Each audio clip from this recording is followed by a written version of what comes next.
अब खबर मुंबई से। मुंबई के खेरवाड़ी विधानसभा के 34 चुनाव में मुंबई कांग्रेस अध्यक्ष के दिग्गज नेता नारायण राणे ने अपना चुनावी पर्चा भरा। उनके साथ इस अवसर पर मुंबई कांग्रेस अध्यक्ष संजय निरुपम तथा महाराष्ट्र कांग्रेस अध्यक्ष अशोक चव्हाण सहित हजारों कांग्रेसी कार्यकर्ता भी शामिल थे। दरअसल खेरवाड़ी सीट से शिवसेना के प्रकाश बाला सावंत का अचानक निधन हो जाने से यह सीट रिक्त हो गई है, जिसके कारण फिर से चुनाव होने वाले हैं, जिसमें शिवसेना ने अपने प्रत्याशी के रूप में प्रकाश बाला सावंत की पत्नी को उतारा है, तो वहीं कांग्रेस ने अपने दिग्गज नेता नारायण राणे को मैदान में उतारा है। अब यह देखना होगा कि इस चुनावी टक्कर में किसकी जीत होती है। पेश है हमारे संवाददाता की यह रिपोर्ट। वाघ जिथे असतो तुम्हाला माहिती आहे, तेव्हा ते जंगल वाघाचंच असतं। आजची उपस्थिती पाहिली फॉर्म भरताना तर मला असं वाटतं माझा विजय निश्चित आहे। स्थानिक लोकांची उपस्थिती, स्थानिक त्यांच्या आशीर्वाद आणि सहकार्य पाहता माझा विजय निश्चित आहे असं मला स्वतःला विश्वास वाटतो। सर्वात महत्त्वाचं एमआयएमचं आव्हान किती वाटतं? नाही, मला काय आव्हान वाटत नाही। धर्मनिरपेक्ष लोक सगळे या वेळेला एकत्र आलेले आहेत। एकजुटीने अशा धार्मिक किंवा धर्माचं राजकारण करणाऱ्यांना योग्य धडा शिकवतील असं मला वाटतं। यांच्यावर टीका करणाऱ्या जर या मतदारसंघात तुमचा विजय झाला तर शिवसेनेला फार मोठा धडा असेल असं वाटतंय? नाही, धडाविडा नाही, राजकारण हार जीत तर होत असते, त्यामुळे धडा वगैरह याच्यात असं काही नाहीये।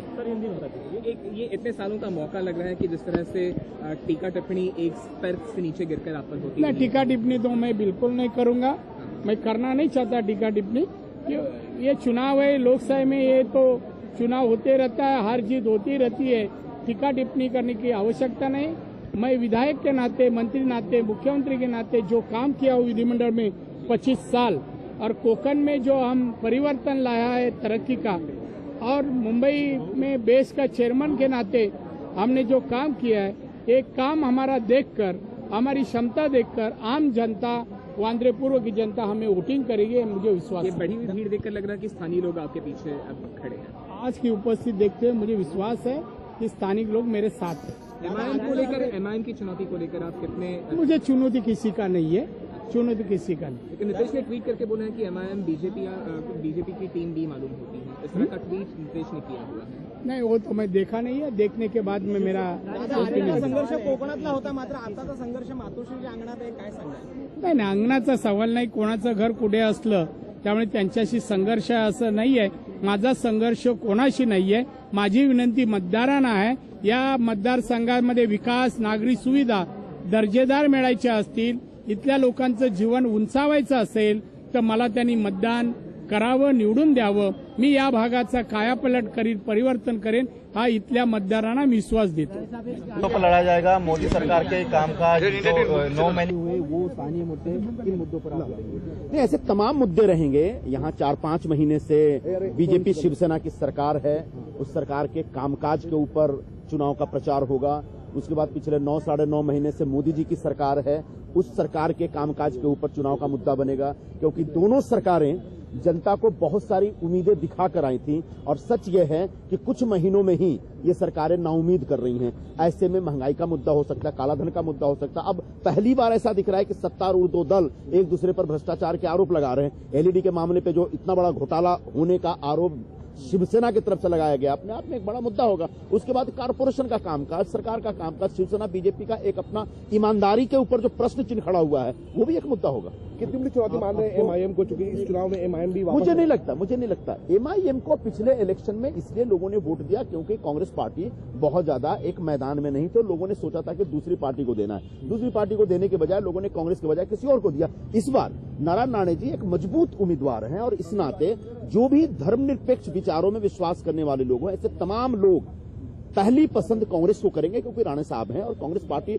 नए अंदाज में नए तेवर के साथ इस चुनाव प्रचार में उतरने जा रही है। एक मुद्दा है कि सुप्रीम कोर्ट ने जो आज अहम फैसला दिया है 50-60 को कैंसिल कर दिया है, अभिव्यक्ति की आजादी को बरकरार रखा है, कैसे देखते हैं आप इस फैसले को? हम लोग तो प्रारंभ से अभिव्यक्ति की आजादी के पक्ष में हैं। हाँ, इसका दुरुपयोग नहीं होना चाहिए। कोई भी कानून उसका दुरुपयोग न हो, कोई भी आजादी, कोई भी लिबर्टी, कोई भी स्वतंत्रता उसका दुरुपयोग न हो, इस बात का ख्याल रखना चाहिए। लेकिन इसका मतलब ये नहीं कि उस कानून को पूरी तरह से रद्द कर दिया जाए। धन्यवाद, थैंक यू। से हमेशा मिलते जुलते रहे हैं, एक बार मुख्यमंत्री भी रह चुके हैं, तो एक स्वाभाविक है कि उनके एक ग्लैमर है और राणे जी का काम करने का एग्रेसिव लीडर है। इसलिए लोग चाहते हैं कि मुंबई की समस्या हो, मुंबई के सब इश्यूज पर राणे जी बहुत अच्छा काम कर पाएंगे और उनको मौका देना चाहिए।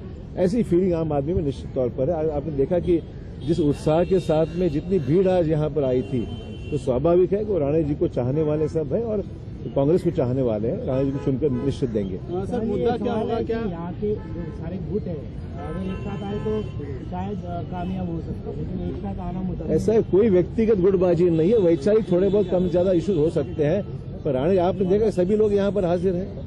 जहाँ बात पार्टी की आती है वहाँ कोई गुटबाजी नहीं है, सब मिलकर राणे जी को जिताएंगे। सर, क्या आप लोग यहाँ पे जो पिछले 9 महीने से बीजेपी की सरकार है केंद्र में और राज्य में, उसकी विफलता को मुद्दा बनाएंगे? राणे जी का बड़ा कद है, उसको लेके आप यहाँ?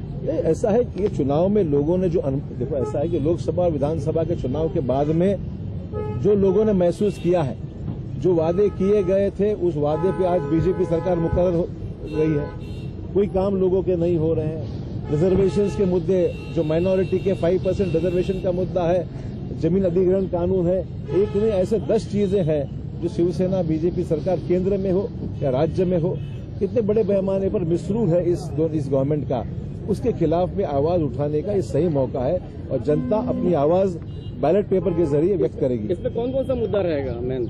ऐसा है, एक तो 5% मुस्लिम रिजर्वेशन का इशू बहुत बड़े पैमाने पर है। हमारी गवर्नमेंट में मराठा और मुस्लिम आरक्षण हम लोगों ने दिया था। इस सरकार ने आने के बाद मुस्लिम आरक्षण के बारे में कुछ फैसला नहीं किया, वैसा रख के उसको कानून बनने से उसको रोक दिया है। तो स्वाभाविक है, बड़े पैमाने माइनॉरिटीज का प्रोटेक्शन हम चाहते हैं, माइनॉरिटीज को ताकत मिलनी चाहिए। और ये माइनॉरिटी सिर्फ मुस्लिम ही नहीं है, माइनॉरिटी में अन्य जातियां भी है, समाज है, जिनके गरीब तबके को पढ़ाई लिखाई में कुछ रिजर्वेशन की बात थी, कोर्ट का भी उसमें कोई इतराज नहीं है। ऐसे कई मुद्दे हैं। मुंबई का डेवलपमेंट प्लान का मुद्दा है, मुंबई का डेवलपमेंट प्लान ठीक से नहीं बन पाएगा तो स्वाभाविक है मुंबई के हालात जो है उसको सुधारने के बजाय ये गवर्नमेंट डेवलपमेंट प्लान के जरिए ऐसे कुछ कदम उठाना चाहती है जो लोगों के हित में नहीं है, मुंबई के हित में नहीं है। विपक्ष ऐसा कह रहा है कि राणे जी की आखिरी लड़ाई है, अगर ये नहीं जीतते तो उनका राजनीतिक करियर खत्म हो जाएगा और MIM आपके लिए बहुत बड़ा। ये विपक्ष की तो विशफुल थिंकिंग है। विपक्ष तो चाहेगा, तो हमारा कॉन्फिडेंस पक्का है कि राणे जी जीत जाएंगे। MIM के बारे में MIM के लिए ठीक है, MIM पिछली बार भी आज के हालात और अब के हालात में बहुत फर्क है और मैं समझता हूँ MIM का यहाँ पर कोई ज्यादा ऐसी परेशानी की बात नहीं है।